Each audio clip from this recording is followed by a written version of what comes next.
Good evening, good evening, good evening. I am so glad to be coming to you once again on Facebook. My name is Carla K. Bone, and I am coming to you from CK Bone Ministries. Our ministry here is located in Katy, Texas, as well as Chicago, and our ministry is centrally focused to help empower women so that they can live a John 10:10 life, a fulfilling life, the life that God intended from the beginning of time. Our ministry focuses on helping those who have been affected by domestic violence, offering support for those who not only have been survivors, but offer supportive services, and as well as our kind of small group, but like support group for not only survivors, but also for the aggressors as well. There's nothing out there like it. If you're going through domestic violence at this time, you know, my heart, it reaches out to each and every last one of you. It's part of my past. So we help women that's going through child abuse, domestic violence, sexual assault, rape, incest, molestation. We are reaching out to help you. It is so needed. We talk about a pandemic. This is an epidemic. It's happening every 18 seconds. Some woman somewhere is being abused by her partner, family member, relative, friend, and it has to stop. Somebody has to speak for those who who don't have a voice. And I'm that voice, and I'm here to advocate for you. I am so excited to be broadcasting to you right now. We are currently in what we call a book club. Our book club that we started some months ago. We have been studying Joyce Meyer's book, Beauty for Ashes. Beauty for Ashes. This is a beautiful, well-written book by Joyce Meyer herself. And this book, I affectionately call her Mama Joyce, because this book fundamentally changed my life. It really did. Some years ago, about 15 years ago or so, I stumbled over this book, and I had it on the shelf for a while, and then it just like it was speaking to me, and I picked it up, and I couldn't put it down. It's not too late right now. We're studying chapter 24 and 25, but you can certainly catch up. We have all of the videos posted right here on our page, CK Bone Ministries. But also, you can order this book. Please order it. It is a fantastic read. You may not be affected by any of those things that I referenced to before, but you may know somebody. You have a friend, you have a loved one, you have a sister, you have a cousin, you have an auntie who you know is going through domestic violence or some type of assault or something that traumatic that has happened in their life. That's what we're here for, to help those who are stuck in trauma. And so this is a fantastic book. You can order it on Amazon.com, ChristianBooks.com. Go to Joyce Meyer Ministries. You can certainly order it from her ministry. Also, you can download it on iBooks or Kindle. It is such an awesome read, a fantastic read. We've been studying this book for a while now. I don't know about you guys, but I know I've been helped, blessed, and everything else by it. I encourage you to visit our website at ckboneministries.org. It's an interactive site. I really want you to check it out. When you go to our site, you can navigate around, see what's happening, see what's coming forth in 2022, and also you can give. You can go to the Donate Now button, and you can give. Our giving platform is through Giveify. We are a 501c3 organization, so all of your gifts are tax deductible. You can also go and visit our store. We do have an e-commerce store where we offer bags, cups, caps, jackets, and t-shirts, polos, you name it. And all of your contributions, again, are greatly appreciated. One of the things that I did want to share with you is that when you support our ministry, what you're really supporting is you are going before me and enabling me to be able to help a lot of other women who are like I once was. Your contributions and your donations, those of you who have been giving to this ministry, I thank you personally from the bottom of my heart. You are enabling me to be able to help women. In January of 2022, we are opening up a brick and mortar, meaning we're having a brick and mortar where we can offer support groups for those who are affected by domestic violence. And also we will be having support groups on a different night for the aggressors of domestic violence. We understand that domestic violence is a learned behavior. If it's learned, it can be unlearned. It just have to be a willing participant. We want to be there, not only just for the survivor, but the aggressor. Why? Because if a survivor finally gets out of that relationship, okay, let's say the aggressor wind up going to being incarcerated and go to jail. He's going to get, 3, 5, maybe, depends on what he did, 10 years. He goes away. He comes out of jail. He's not going to be a monk. He's going to go and pick up another woman who is susceptible and duped into the same thing that the first woman went through. It's just a constant circle. We're trying to stop that.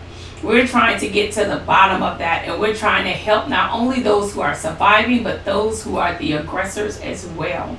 Because we got to remember, we all God's children. And sometimes aggressors learn this behavior from the way they grew up in their home. Maybe they were victimized themselves. Whatever the case may be, we want to be there to be a support for them as well. And I am so excited to be able to be an assistance that God is using my life. He's using my mess and He's turning it into a ministry. He's using my pain and He's allowing me to help other people who are going through what I did for so many years. I'm currently a survivor of child abuse, and I'm also a survivor of domestic violence. And I tell you, I know firsthand exactly what you are going through. And my heart goes out to each and every last one of you who may be going through it, or you are a relative or a friend who is affected by it. I understand your pain, and I'm here for you. Please reach out to us. A lot of you guys are reaching out to me through Facebook and through Messenger and sending me messages. Please know that I'm certainly praying for you all the time. I'm praying for you. I'm praying for your situation as well. And don't think that any of your messages go unanswered. I answer personally each and every last one of them. That's one of the things that I shared with the Lord. I said, I don't mind you using me, and I don't mind how big this ministry ever get. I want to personally reach out to every person that reach out to me. It may take me a little while, but I want to personally reach out to each and every last one of you and let you know that I did get your message. I am praying for you, and I'm praying that the God of peace and the God of love, that He will restore you and lift you up and build you up and help you and lead God and direct you like never before, and that you can live a life of peace and prosperity. I speak that over you right now in the name of Jesus. And now let us go through. Please like our page at CK Bone Ministries. Please like our page. We are so excited that you're here. Hey, call a friend, call somebody, let them know that Lady's back on again. She comes on every Tuesday night, 7 o'clock to 8 o'clock p.m. And remember, we do have a prayer on meditation that's coming up. That prayer and meditation is coming up on October the 26th through November the 16th from 7 o'clock to 7:20. Well, with that prayer and meditation, it's going to kind of prelude us when we finish this book. We're going to take a break. And then October 26th through, I'll be finished with this book in October. So October 26th through November 16th from 7 to 7:20, I'll be doing prayer and meditation right here on this site on Facebook, and I'll be live coming to you 7 o'clock, 7:20, November 26th through November 16th. That's every Tuesday, 7 o'clock to 7:20. I'll be coming live on to pray, and then we're going to meditate. There's a whole lot to pray for, guys. It's a lot that's going on in our world, in our communities, and in our family. And I just want to make certain that I'm praying for you.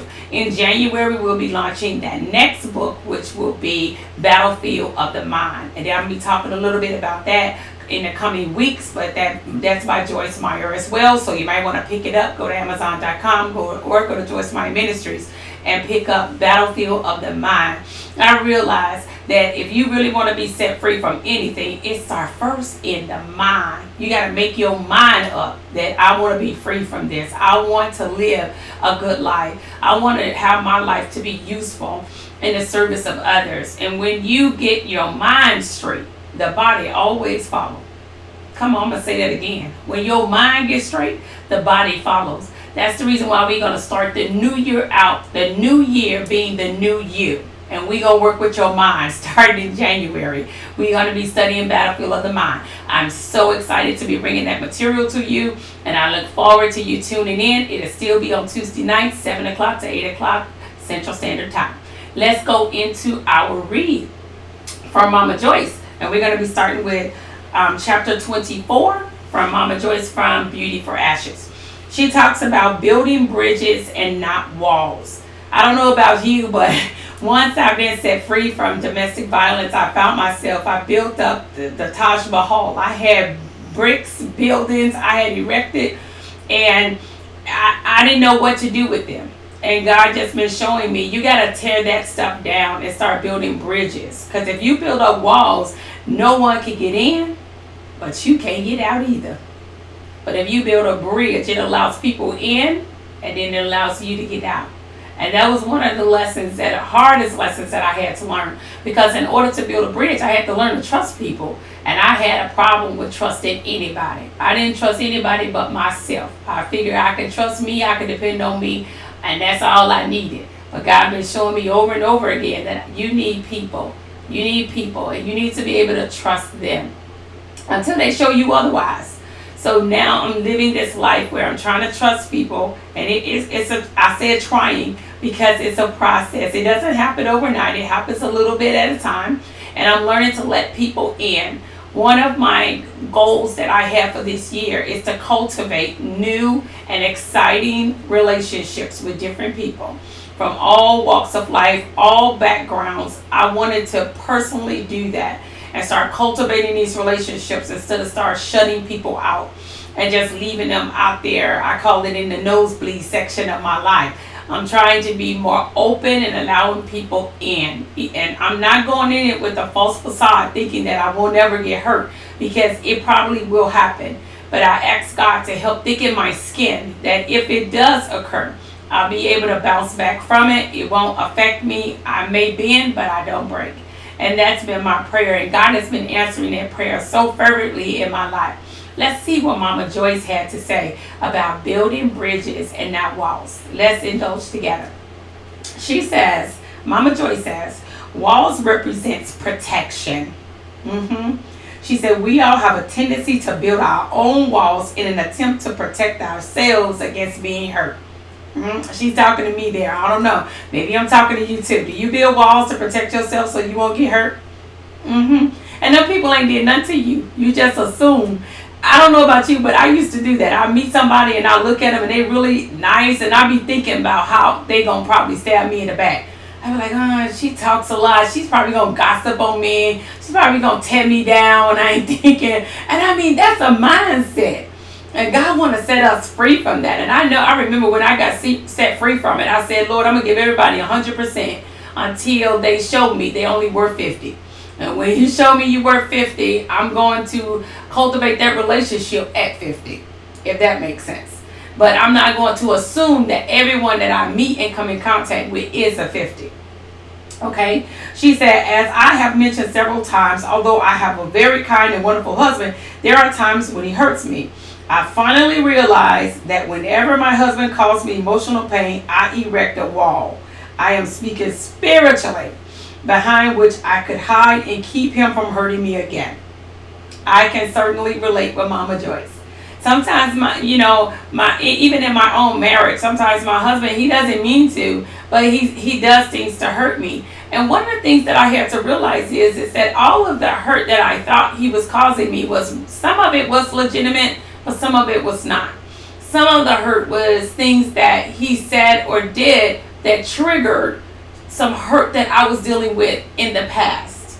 And it just seemed like, I know he didn't. I know he didn't say that. I know. So it wasn't all accounted to him. It was things that I hadn't dealt with. And then when he triggered it, I just went on 10. I don't know. Am I speaking to somebody out there? One of the things I love about what God is doing with me is that he's giving me transparency. I have this, I don't care. I'm living in a glass house. I don't care. I'm going to put it out there because it's time for us to come from behind these walls and come from behind these sheets and covers and start revealing some stuff and letting people know that it's okay to go through some things. It's okay as long as you don't stay there. Sometimes people think that preachers levitate from heaven. They don't have problems. They don't put on their pants legs one like the other, but I'm here to tell you that we do. And that we go through the same thing that everybody else do. We're not exempt at all from some of the things that happen in this world. But one of the things that we rest assured in knowing, from a minister, as being a Christian, is that we're going to be okay because we walk with the Father. And God would never leave us or forsake us, even in the process of what we're going through. So we're not exempt, but it's just saying we know a Savior that'll help deliver us from all of this stuff. Okay? So she said she erected a wall and spiritually that she could hide behind to keep him from hurting her again. But the Holy Spirit showed me that when I put up a wall to keep others out, the wall also into solitary place of confinement. It placed her in a solitary place of confinement. That's just what I said. You build up a wall, nobody can get in, sure, but nobody can get out either. So you never live the full potential that God has for your life because you put up a wall of protection trying to protect yourself. And what happens is that you miss so many relationships you could have cultivated that will help you in your journey with God. And so you will miss out on mentors. You will miss out on people that would sow into your life, that will bless your life. You will miss out on relationships and friendships. You will miss out on so much by putting up walls and not allowing anybody in. Maybe because somebody hurt you. It could be a significant other. It could be a cousin. It could be a brother. It could be a relative. Because somebody hurt you, you put up a wall that says, I won't let nobody else get that close to hurt me again. And God is saying, that's like putting yourself in solitary confinement, incarcerated. You ain't on an ankle bracelet where you can roam freely, but you got a curfew. You in solitary confinement in the prison of your own self. And God is saying, it's time for you to break out, to get out of that. Get out of your comfort zone.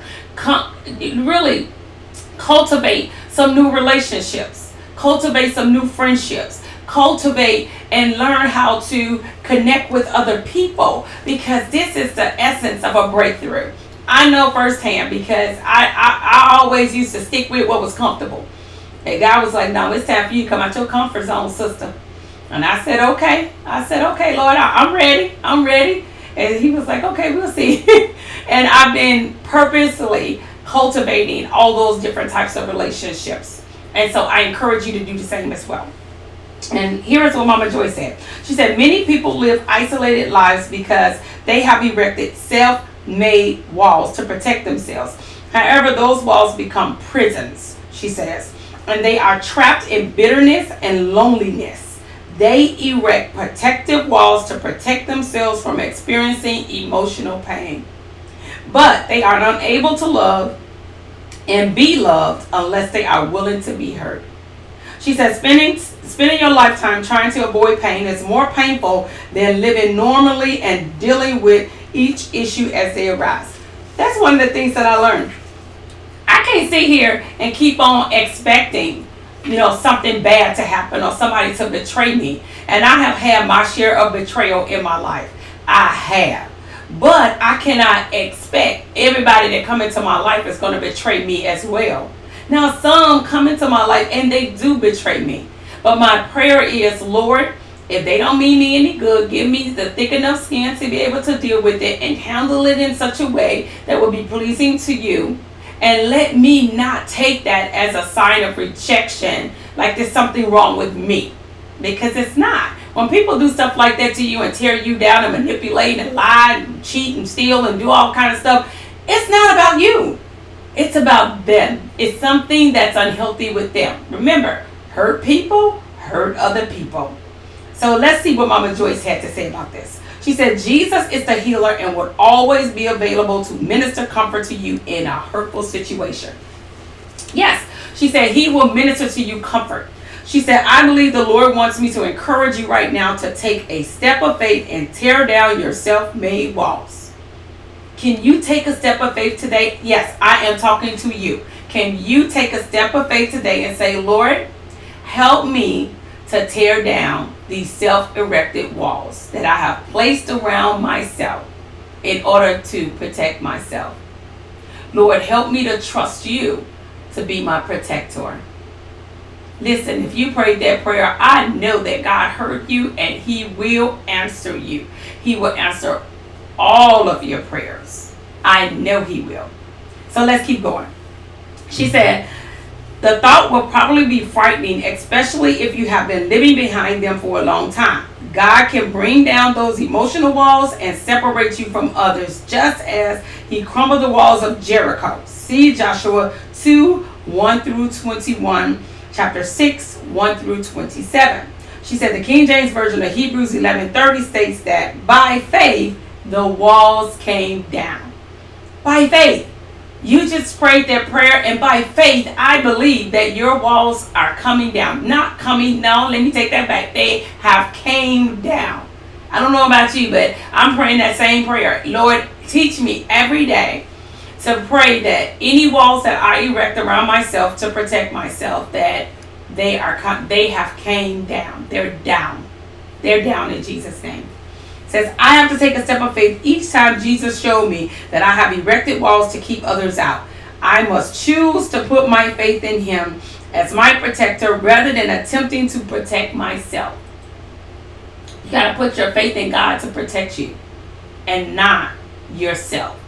When you put up walls to protect yourself, what you're saying is, God, I don't believe that you're my protector. I need to protect myself because ain't no telling what these people will do. I don't know if you be Johnny on it. I don't know if you really listening to me. And I don't want these people to come into my life and do things to hurt me. So I protect myself. When you do that, you're working in contrary to what you just prayed and what you believe in God for. Let me tell you something. The antidote to all of this, to make sure that you're not erecting walls around you, start reaching out to other people. That's right, I said it. Reach out to the people who you haven't spoke to, heard of, talked to in years, months maybe. Reach out to them and just say, I didn't want absolutely nothing. I just wanted to check on you. I just wanted to let you know you're on my mind and I'm thinking about you. And is there anything I could pray for with you while I go into my prayer closet? You'll be amazed at how shocked people will be just to know that you thought about them and that you prayed for him. That's the first step in tearing walls down. When you sit behind your wall and say, nah, I ain't calling them because they ain't called me. I ain't reaching out to them because they ain't reached out to me. I'm encouraging you. Just come out of your comfort zone and reach out to someone. Share a smile. Share an emoji. Hey, just thinking about you with a smiley face. You'll be surprised at how a simple act can cultivate some great relationships. Let's keep going. She said, take a step of faith each time Jesus showed me that I have erected walls to keep others out. I must choose to put my faith in him as my protector rather than attempting to protect myself. And you can't go around being suspicious either. You know, everybody come into your circle, you trying to figure what's their angle, what they want, what they trying to get out of you. No, don't be suspicious. Just let life play itself out. You're going to figure out and find out anything you want to know as long as you put your faith and your trust in God.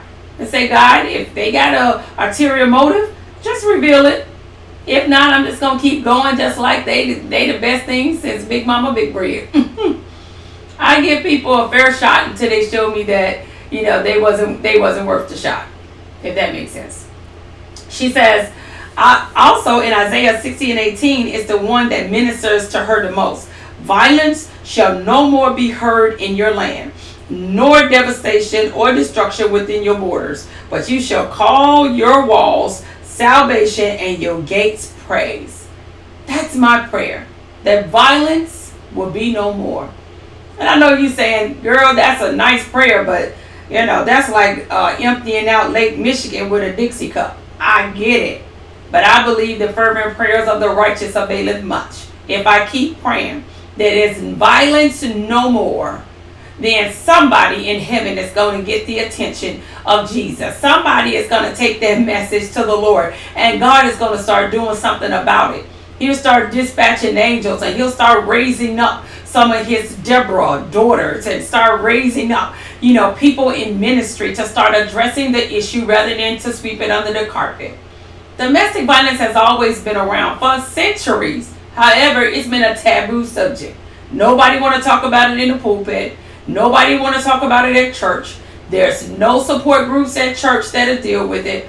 We call them other things like, oh, this is the deliverance and be set free ministry. Now let's call it what it is. This is a domestic violence support group. And when the church doesn't deal with something, God just bring up all these parachurches to be able to address it. I'm praying that churches will have courage and people will have courage to come from behind the shadows and allow God to use you to tell the truth about your life. And that it's not peaches and cream and rosy bushes and smelling like crumb cake all the time. That you have challenges just like everyone else. But this is how we dealt with it, and this is how we overcame them. Let's keep going. She said, what is the verse that says to me is that salvation through Jesus Christ is a wall of protection around me and about me. From the moment I become his, he takes upon himself the job of protecting me. When you become a child of God, he takes up that wall and he says, I'm going to be your protector from now on. And he says, however, in order to activate the blessing in my life, I must believe that he is watching over me. As long as I continue to reject the Lord's protection, trying to take care of it myself, I will continue to live in bondage and in misery. I just shared that with God just the other day. I told him I was looking at one of the TV teachers, and he said something that struck a chord. And I just said, Lord, I said, you're my protector. I can't go around keep being suspicious and wondering and thinking. And I said, Lord, that set my brain on overload. I said, I'm going to put my trust in you. And that's for everything. Put your trust in the Lord as your protector. Put your trust in your Jehovah Jireh. He's your provider. Put your trust in him. You may not be able to trust right now as you're developing and cultivating your relationships, but put your trust in the Lord and allow him to be your protector. Ask him, Lord, be my protector. And trust me, he will. She says in Isaiah 30:18, therefore the Lord earnestly waits, expecting and looking and longing to be gracious to you. And therefore he lifts himself up, that he may have mercy on you and show loving kindness to you. For the Lord is a God of justice. You better believe it. He's the Lord God of justice. He's the righteous judge. Not you. And I know it's going to be a little controversy, but not the courts either. God is a righteous judge. He judged righteously. Okay? He said, blessed, happy, and fortunate to be envied are all those who earnestly wait for him, who expects and looks and long for him, for the victory, his favor, his love, his peace, his joy, and his matchless, unbroken companionship. Careful study of this verse reveals that God is the one who literally waiting for an opportunity to be good to us. Let me tell you something. She says, any person who chooses God's way to handle his problems in hurtful situations is destined for great things. Do you choose to let God handle your problems and your situations? Mama Joy said, you are destined for great things. Let me tell you, I've had a lot of trials in my life. I've had a whole lot of tribulations in my life, and I have suffered greatly. But no longer will I suffer in silence.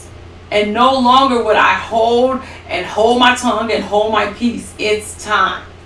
But let me tell you, she said, any person who chooses to handle his problems or hurtful situations with God is destined for great things. Every situation that I've ever been in, I gave it to the Lord in prayer.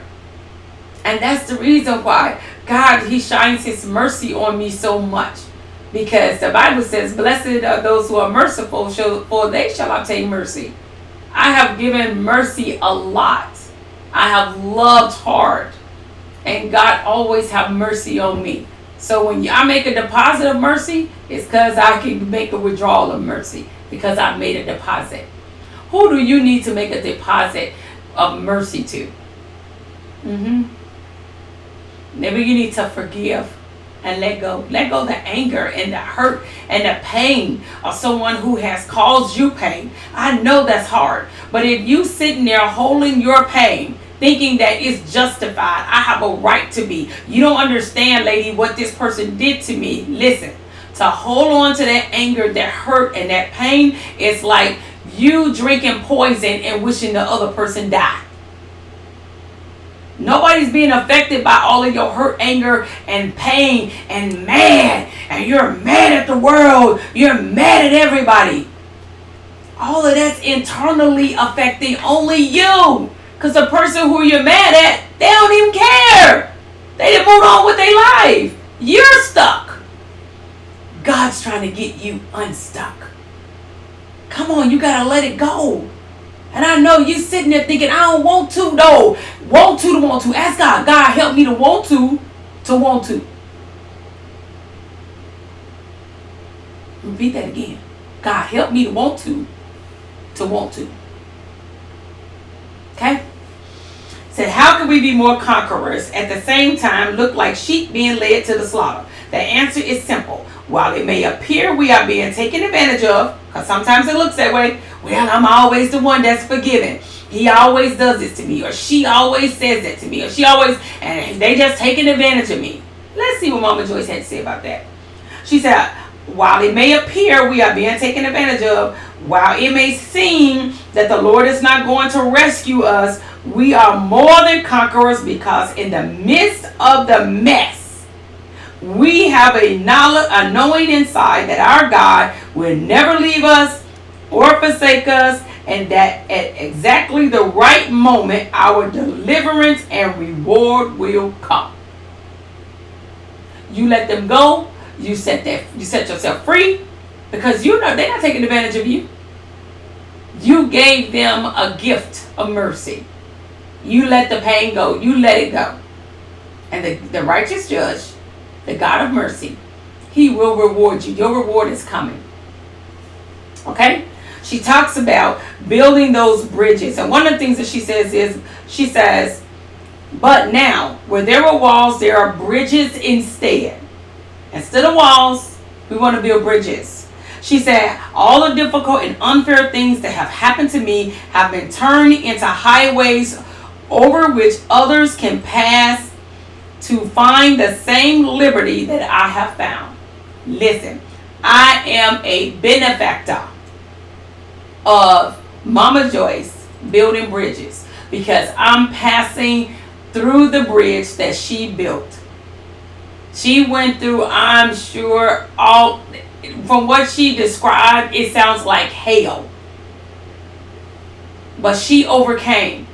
She didn't put a wall up around herself, make excuses, feeling sorry and pitiful for herself, non-forgiving, a hardened heart. She opened up herself and allowed God to get rid of all of that stuff, which I'm sure took years. It took a lot of work, just like it did me. But she built a bridge so that, guess what? I can walk across, because she went first. So when I saw her go, I said, oh God, it's possible, because somebody just went. Can you imagine that you're trying to cross a bridge and it's built out of wood and it don't look stable at all? And you standing there on the other side thinking, I don't think I want to cross that, because I'm not sure if it's going to carry my weight. But then somebody with courage go cross that same bridge, and then you see them cross to the other side. You just built up courage and said, okay, if they can do it and they bigger than me, I know I can make it cross there. That's what Mama Joyce did for me.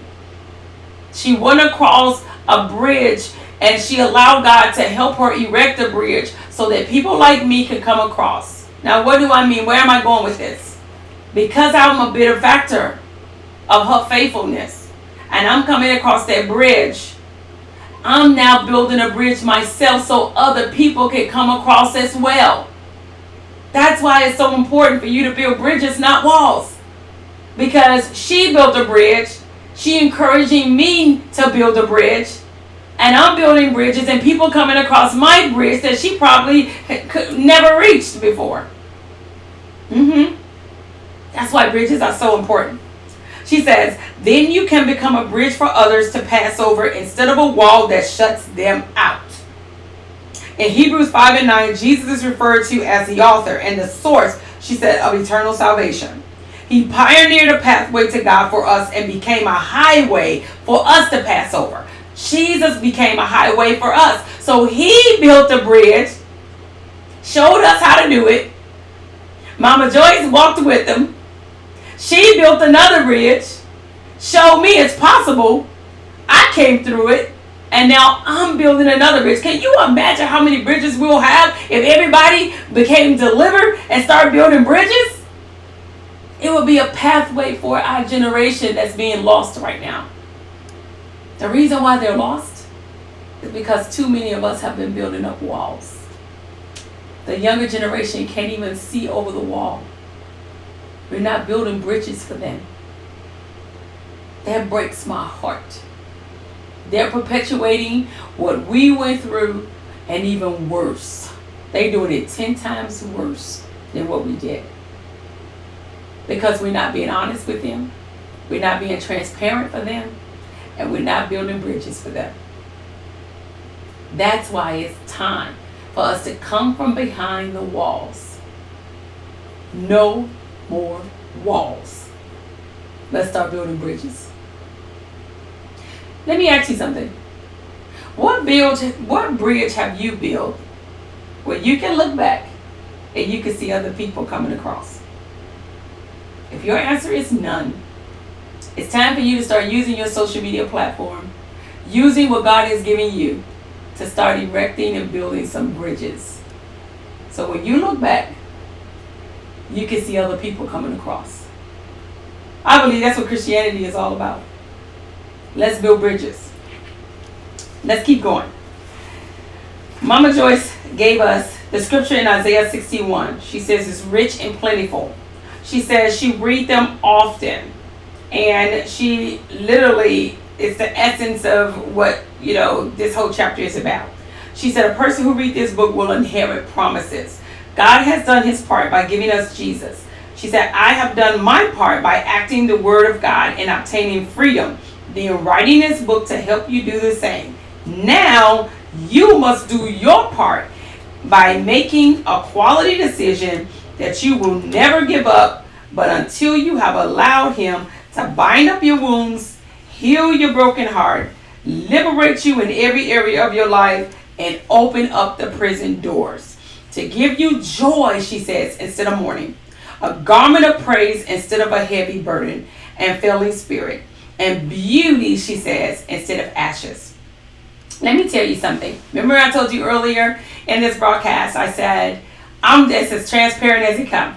I am of no reputation, so I don't care if you tweet this, Instagram it, it doesn't matter. Because my life is an open book. It's an open book because I am a walking example of the transformation of Jesus Christ. My life is. I wouldn't be sitting here without Jesus. I wouldn't be sitting here with the same mind without Jesus and the Lord of my life. Let me tell you something. Most people all the time, they look at my life and they think, oh wow, her life is so picturesque. She seemed like she got it going on, and come on, y'all see it. You be following me on Facebook, looking up what's going on in my life for this week. And of course, people always post all the beautiful stuff and talk about their vacations and where they're going to visit and this and that. But you never get a real good chance to see inside the window and see exactly what's going on in people's lives. People show you what they want you to see. But let me tell you something. In order to launch a ministry as powerful as this, it comes with an element of transparency. I remember earlier on when my husband and I got married, we had a picture for our marriage. When you standing at the altar, now remind you, I met him on my birthday. He proposed 3 days later. We got married 54 days after we met. And so we've been married now. We're going into our 26th year. So yeah, we lasted out the storm. But in the beginning, it wasn't always roses and peaches and cream. It wasn't always sweet. It wasn't always nice. I even made a point and said it didn't start out perfect. It was kind of a mess. It's kind of sound like Mama Joyce. It was a mess. And God took our mess and he painted a beautiful canvas. He painted a picture. The picture, what you're looking at now, has been many years of God massaging and doing his perfect work in us.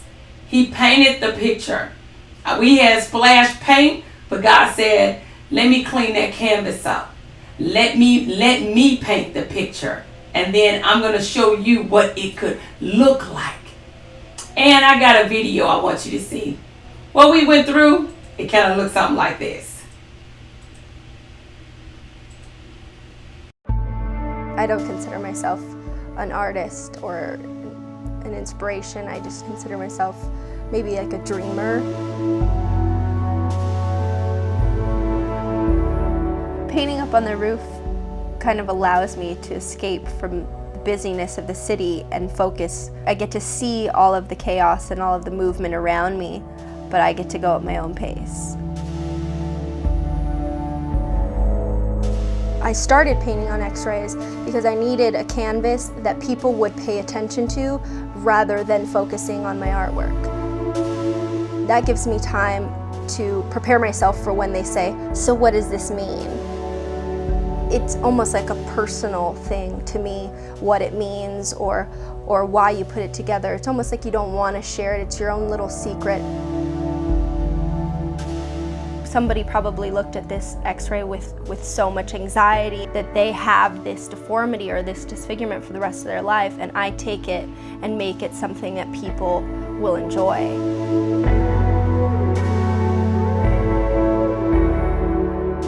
You don't go in and show somebody an X-ray and say, look at how healthy I am. You want to see the tragedy in it. The X-rays are the only things that I can really think about that you want to see what's wrong with it. The perfect ones are the ones that get thrown away. The more broken an X-ray is, the more excited I get to paint on it. You can actually see there's a picture of that pain. I don't think that that should be hidden. It's beautiful in itself.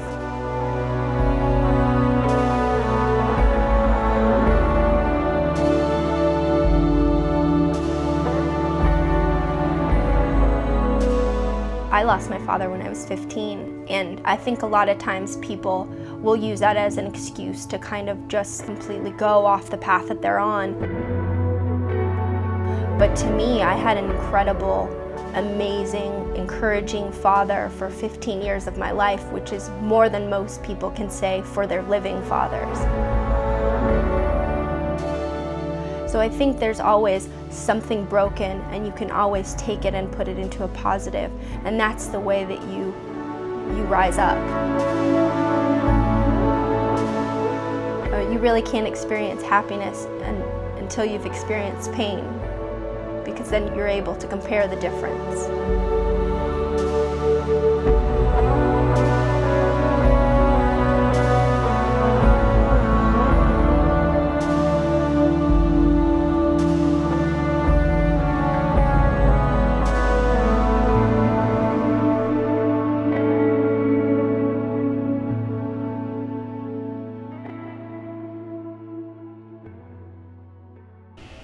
Wasn't that fantastic?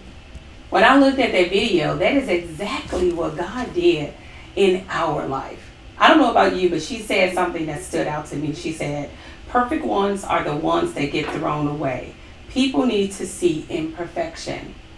Let me tell you something. When one of my insignias for this ministry is the butterfly. And the butterfly, because it starts out ugly. It's a nasty, slimy looking caterpillar, and then it goes into this little cocoon, and then it goes through a transformation. But when it comes out, it's a beautiful thing that every time you see a butterfly, you stop and just look at it, because it has so much color.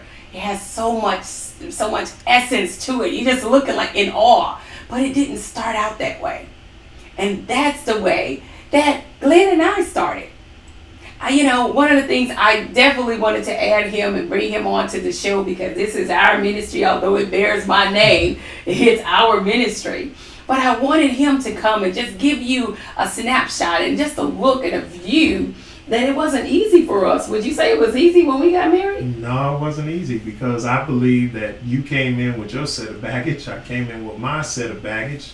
growing up with a father who left at 2 years old. I was raised by a great grandmother and a hardworking mother, and I came with my baggage on my own, and not being taught manhood, not having that person in my life to be able to do that. I came with struggles and issues of my own, and coming into marriage with no example. I had no example whatsoever to what marriage was. We came into marriage.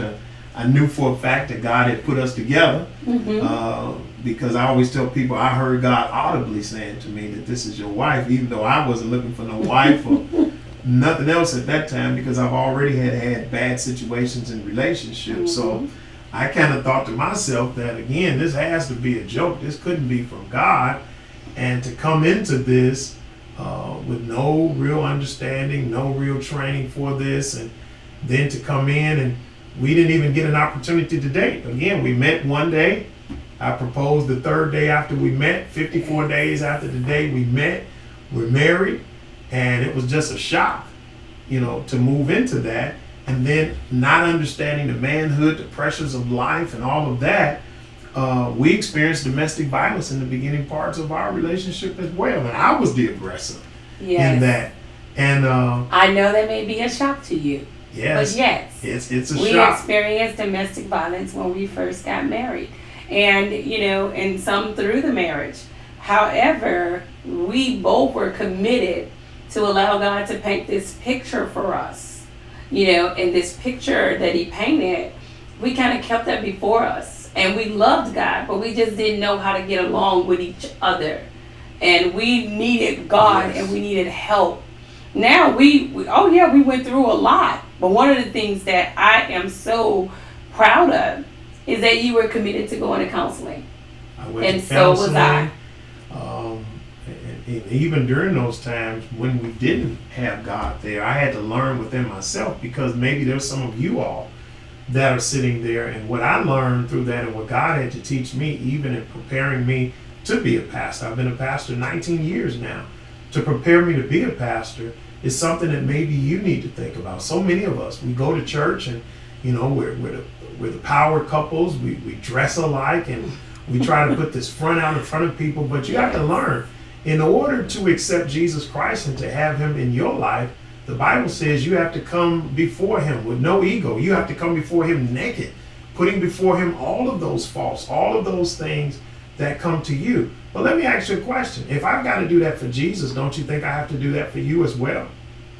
Because so many people are living their lives, honey, trying to live on a reputation. Yes. And what I've learned is I can't be truthful in a relationship with you. I can't be truthful in a relationship with anybody unless I'm willing to open up and to allow intimacy into me, which basically means into me. So if I'm going to build a relationship with anybody, if I'm a person's pastor, if I'm a person's friend, if I'm your brother, whoever I am, I have to be real and transparent with you to let you know that, listen, this is the real me. Why? I'm not interested. I'm not a person interested anymore in my life. I just made 58 on Friday. Yes. And I'm not interested in running around trying to build a reputation with people. Yes. I want to be transparent and real with people, with how God has worked in my life, to tell people why I needed a Savior. I was broken, and it's still broken. Like the songwriter, please be patient with me, for God is not through with me yet. And I know that the only way I can share Christ with people to bring them to Christ, I have to be transparent and real. And so what I want to say to you today is, if you're going around and you're not willing to be transparent and real with people, understand this fact: you're trying to live by a reputation.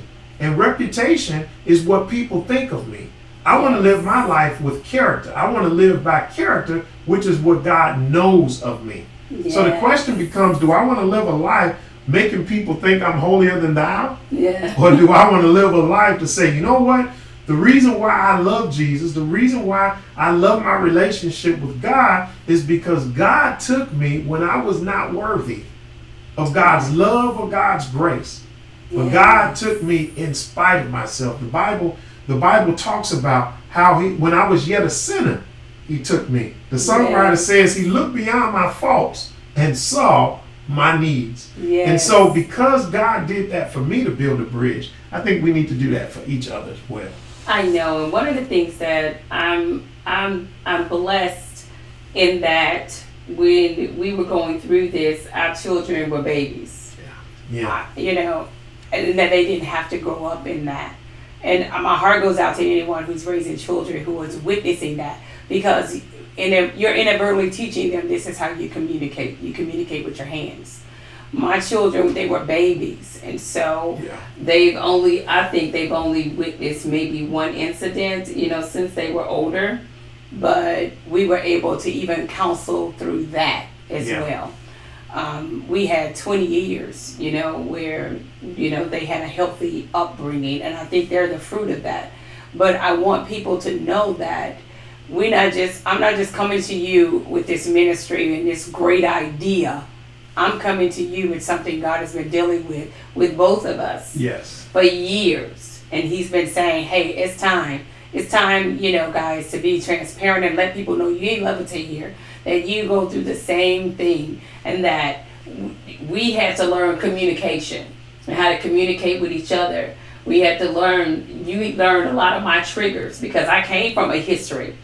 You came from a history of, you know, being rejected by your father. But I came from a history being rejected by my father, and rejected in the home, and abused in the home, and being abused in my first boyfriend relationship, and abused into my first marriage. And then here we go. Well, I'm in love with this man, and this is my knight in shining armor, and then we're going through the same thing. At some point, I had to wake up and say, all these people didn't conspire against me. Right. What is it in me that I'm portraying to the world that this behavior is acceptable?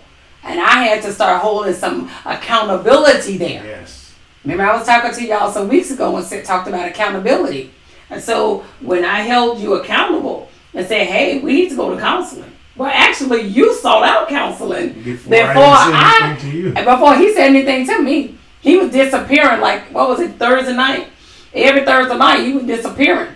And I thought, is he cheating on me? And then, and come to find out, when you got toward the end, the counselor wanted to speak to me, and that's when I found out that he was actually going to counseling. And we have did some ongoing counseling, you know, just from everything that we had transpired in our marriage and the things that we went through. You know, you had a past, I had a past. You were exposed to some domestic violence when you were younger and a little boy, and I was exposed to it. And so we learned, it is learned. Yep. Come on, I'm talking to somebody out there. You know, y'all, you get to arguing, you start out with disagreement, then you get to arguing, you get to yelling, then you get to throwing stuff, and then now it's hands. Right. And we had to learn that's inappropriate. You don't put your hands on anybody. Is that right? That's what we learned. And that's what we learned, and we had to continue to learn. But God is such a righteous God. And I remember during that time, I was going to leave you. Oh, we divorces in the first 3 or 4 years. I think that was almost a monthly discussion. Yes. Well, actually, we filled the papers out. We didn't even need a lawyer. We had got so good at it. We went and picked up the forms, and we were going to do our own divorce pro se. Yes. We sat there, and you do 2 pages, I do 2 pages, and we got together. Imagine that you're at a place where you're sitting there planning your own divorce. You have got so good at this discussion and going over the paperwork that you didn't even have to hire a lawyer, that you could do it yourself because you have been through this so much. But we had to realize once we had really decided that we were going to grab God and really grab God for real, because we knew that there was a purpose for our lives. When we did that, that's when we understood the whole soulmate concept and what God was doing and what the purpose was of marriage. Because again, we did like so many people did. We got married without counseling. Yep. We got married with only knowing that the definition of marriage was a man and woman stands at an altar before a preacher and say, I do. That's what we thought marriage was. And we highly don't recommend that. No. We recommend, please take premarital counseling. Yes. You will find out a whole lot that you need to know. And it doesn't mean that this person is not suited for you. It just means that you may have some work to do. And it starts you off with a great footing. Yes. In knowing what my role is, knowing what your role is, it really tries to help us out with that. So This chapter here, I just wanted to talk about it. Nothing will be wasted. That's the reason why we, piggybacking off of each other. Because when I was reading this chapter, I said, honey, you got to come on. Because the first line that she says, no experience in your life is ever wasted.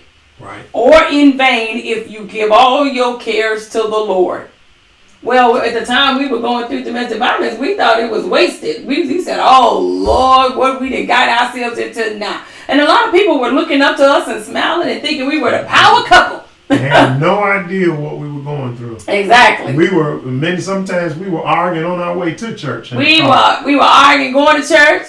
We got to church. Say, amen. The benediction would be said. We would get back in the car and the argument would start back on the way home. I used to laugh when I heard Mama Joy say her and Dave, they be arguing and then they go to church. She said, praise the Lord. I was worse. We would argue going to church and then I would walk in the door. Hey, Pastor. Hallelujah. Hey, sister. Good to see you. We had on the same color clothes and everything. And then we got out of church. We picked the argument back up, going wherever we were going. And I remember that's how we found one of the churches we went to. We were in the restaurant arguing on a Sunday. We had just got out of church and we were arguing. And the pastor was sitting there listening to us argue. And he came over to our table and introduced himself and gave us his card. And we wound up ultimately joining his church. Yeah, because he said a statement that we took to heart. He says we should be where we are appreciated, not tolerated. Yes. And to me, that's a relational point too. Yeah. I think we need to build relationships to the point where we understand who we are, each other's roles, so we can really be appreciated and not tolerated. Yes. Mama Joy says, even if your fragmented life looks like an abandoned battlefield, and I know mine used to look that. I used to get on my face, be snotting and crying, and nose all stopped up, my sinuses all jacked up, my eyes bloodshot red, and I just said, Lord, I don't know what I'm going to do. This man, I'm going to kill him and he going to kill me. I used to think that all the time. And I just said, Lord, you're going to have to do something. And you talk about battlefield. And I said, Lord, you have got to help me. And I became serious about that with God. And I said, Lord, I love this man. I said, you know him well more than I do. I said, and I need your help. And then guess what? I got out of God's way and I let him help him. And I remember I used to share it all the time. You used to go to sleep at night. And I became real serious about my relationship with the Lord. And I used to go get that blessed oil and be rubbing it on his feet and hands. He wake up greasy as a chicken. And I'd be praying over him all through the night, praying over him. And let me tell you something. At first it was getting worse. But then I started seeing the corner turn. And that's when you was tipping off and going to counseling. And I didn't know it. But God was doing his perfect work in you. And I see him doing even his perfect work now. Now, are we perfect? No. Perfection, I don't think is going to take place. The word says it doesn't. Perfection won't take place until I get to that other side. You got it. I'll be out of this body when perfection takes place. Yes, but we're not arguing and fighting and carrying on no more. No. Oh, no. But I love God and I love this man. And one of the things that I can say is that we are committed to the purpose that God has given us to share. I know every time you tune in, you get a little bit more morsels of a snapshot of our life. And it's okay with us. Look, give me a high five. We all good. We're good. We're okay with sharing with you the honesty, God, truth, because it's time for us to stop lying to the generations that's behind us, making them think that life is all peachy cream and roses when you say I do. When you say I do, the devil say, let's see. And that's the thing I think that we don't think about. You know, just in saying this, because I know we're almost at the end of our time, we know, and I say this to people all the time, God doesn't waste a hurt. No. We think that, when we have a hard time or situation goes in our life, the devil tells us to sweep it underneath the rug. But God says, no, that hurt, I'm going to take that hurt and I'm going to show you the love I have, the grace that I have, that through that hurt, I'm going to help somebody else even through your hurt. Yes, Mama Joy says God set her free from fear, insecurity, emotional addictions, bondage to deep-rooted sense of rejection. Then he reshaped my fragmented life and gave me the glorious privilege of teaching his people how they can be whole and how they can be fruitful, happy lives and ministries, and how they can enjoy healthy, loving relationships. Let me tell you, she says, if you have been violated through abuse, your rights as a human being were dishonored. She's not discounting that. She says, which can cause you to feel overwhelmed. So many victims of abuse eventually reach the point where they say, I can't handle this. They are not really troubled by the problems in everyday life. They are overwhelmed by the problems of a broken heart. And that was a process that I had to go through. Now, I'm not sitting here high-fiving and saying that, being a survivor of abuse or going through it, that it's okay. No, I was overwhelmed. I was an emotional wreck, a basket case. So literally, you can look at me and I will bust out and start crying. Because yes, every time you're victimized, it takes something from you. And that's when I told you, I started getting mad at everybody. And I said, Lord, why am I snapping at the lady at the grocery store? And he said, because you gave so many pieces of your life away, now you want them all back. That's why you're mad. You're overwhelmed. You're an emotional wreck.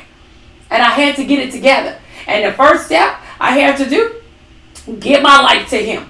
Seriously. Not playing, faking, wearing cute clothes on Sunday with my cute little Sunday hat. I had to give my life to him on my knees. And then the second thing I had to do, I had to commit my heart to him. That, Lord, no matter what you take me through, I'm not going to leave you. And I'm not going to leave this fellowship with you. And then the third thing I had to do, I had to get out of the way and I had to commit my marriage to him. I said, Lord, this your son. And God, and I told my husband, I said, and God is your father-in-law. And I'm his daughter. And God is my father-in-law, because that's his son. So whenever he said anything I didn't like, I stopped confronting him, going toe-to-toe with him. I said, Lord, did you hear what your son just said? Did you see what he just said? I started being like a fifth child would be, a tattletale. And it was so funny because I was running away from God. Mm-hmm. I didn't want to answer to some of the things that God wanted me to do. I was one of those guys, the more you talked about God, the more you wanted God, the further I ran away, the more I rebelled. Mm-hmm. Because I was like, nope, that's not what I want to do. I don't want to get into no Bible. I don't want to get into all of that stuff. And the more I fought, it seems like the more I was being wrapped up into what I was in. My baggage and all of that stuff kept me into it. It took a breaking that God did in him. And I witnessed it. I saw it. I remember I used to get up and go to church. The kids, they were babies. And I would get up and get them dressed and get ready to go to church. And he would look at me and roll his eyes and turn on a football game. And I just look at, I say, praise the Lord. And I get the kids and I get ready to go to the car. And this went on for months. I think maybe a year or so. And then one Sunday, I was getting ready with the kids to go to church again. And he was standing downstairs fully dressed with a suit on. And I looked at him and I said, now this is man you during the time we were going to get a divorce. And I looked at him and I said, where you going? He said, I'm going to church. That's how he said it. And I said, oh, okay. I ran back upstairs to get the kids' things. And then the devil said, he ain't going with that one time. And I remember saying out loud, oh, devil, shut up. Get thee behind me. I said, he going today, he going to go next Sunday, he going to go to Sunday after that, and he going to go to Sunday after that because I'm going to keep on praying. And let me tell you, he never stopped going. Don't tell me what God cannot do. He can do anything. He can do the impossible. As long as you take them walls down, build some bridges, communicate with the Father, and turn it over to him. Now, by any means, if you're in a dangerous situation and you're not safe, I ain't even talking to you. And secondly, if you're in a domestic violence situation and you are not married, I'm really not talking to you. Because you can consider these warning signs. But if you are married, and you're a Christian, I'm talking to you. That I'm not saying that what God did in our situation, that he may do in yours. But I'm saying at the very least, you still sitting there with him now. So why don't you commit it to the Lord? Let me tell you, I love this chapter. She talks about your pain will not be wasted. She talks about how as a child she went through so much pain and how God is using all of those pieces of her life and building her up to who she is today. She said, well, God will do what seems impossible. We thought it was impossible for our marriage to survive. And I don't even know how we sitting here talking to y'all today from some of the things that we went through. But, and all we say is when people hear our story, we say, but God. God can do anything. It just takes two willing hearts. I didn't have to force you to twist your arm for help. No. You realized you needed help. Yep. If you in a domestic violence situation, you ain't got to force his arm for help. If he's not seeking help, then you may want to be seeking something else. I didn't force him. He went on his own because he realized that he wanted this marriage and that he loved me, but he didn't understand why he would communicate the way that he did and why he would feel the way that he did. And that's because he watched it, as a child when he was smaller. And that's learned. If it's learned, it could be unlearned. And I think that people need to look at that type of trauma is anything. It's like drugs, it's like alcohol, it could be anything that is traumatic. That I always say to people, anything in your life that's keeping you from the perfect purpose that God created you for is something that you have to make a decision that you want help with. And if you want help, God will help you. God will help you. You got to remember, He is the author and the finisher of our faith.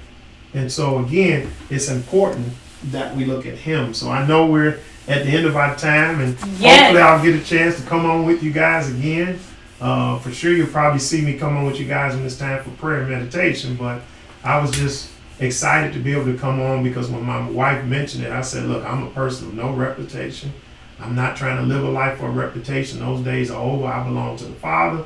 And so if anything in my life can be a benefit to anybody, I want to be able to share that. So again, thank you all for just giving me an opportunity to come on just to share with you how God worked in our lives too. And one of the things that I'm proud of is that we don't hold any secrets. It is what it is. We have of no reputation. We gave it over to God a long time ago. We still try to perfect our marriage. We reach out. We take some nice courses sometimes. Sometimes if we see communication breakdowns, we reach out. We go to counseling. We ain't afraid and ashamed to say it. We go to counseling to try to resolve what our indifferences are. We just learned there's a different way other than domestic violence. And if it's learned, it could be unlearned. Let me tell you something. God will take all of your fragment pieces and He will bring it together and make you whole. You just have to want to. You have to want to let it go. One of the things I want to share with you is that you are in the palm of God's hands. When I was going through domestic violence, child abuse, all of it, I realized God had wrote my name in His hand. He has never left me. He has never forsaken me through this whole process. I'm standing before you today, sitting before you, whole and complete. Am I perfect? No. Is my marriage perfect? No. But one of the things I can tell you, we are committed to God and we are committed to each other. And it has made us stronger. And now we are coming to you with our testimony because we ain't building a wall around us to hide out on what we went through. We're building a bridge and say, hey, we came over, like Mama Joy said, we came over, but guess what? It's a lot of people that we look back and they're saying if they can do it, so can we. And this is why those support groups are so important that we are going to be holding in person in Katy, Texas, beginning January of 2022. We're going to have one night. Tuesday night will be for those survivors of domestic violence. And Wednesday night, my husband's going to be working with those who have been aggressors in domestic violence to show them there is a better way. It is a way. And it's the way of the Lord. He's going to be showing them that through biblical principles and through scripture and through great support systems and networks and things like that, that you can overcome. We need to stop just incarcerating these guys because they're getting right back out and they're perpetuating again. We need to start holding them accountable and saying, hey, it's some help out here for you. What help is it out there for those who are going through? What help is it for couples who are going through? And love shouldn't hurt. That's one of the major things that we want to do. And see, so many times we believe that people understand love, But you got to remember, a lot of people have never really received true love. So if you've never received true love, it's hard for you to give something that you never have. Yes. And so that's what we're looking forward to being able to share with people. I want to not just be able to talk to people who've been through it, but I want to be able to bring in young men and show them and prepare them for their queen so that they can know what they need to do. Because just like you can teach somebody through actions to hurt, you can also teach somebody prerequisite on how to love. Yes. And catch those before it even occurred. Exactly. So we're really, really looking forward to that today, honey. I know I want to let you go ahead and wrap it up. Yes. We are so excited for you. We so excited that you joined in on today. Let me tell you, this text is so rich. On next week, we will be studying, I believe it's the next two. We'll be going with chapter 26.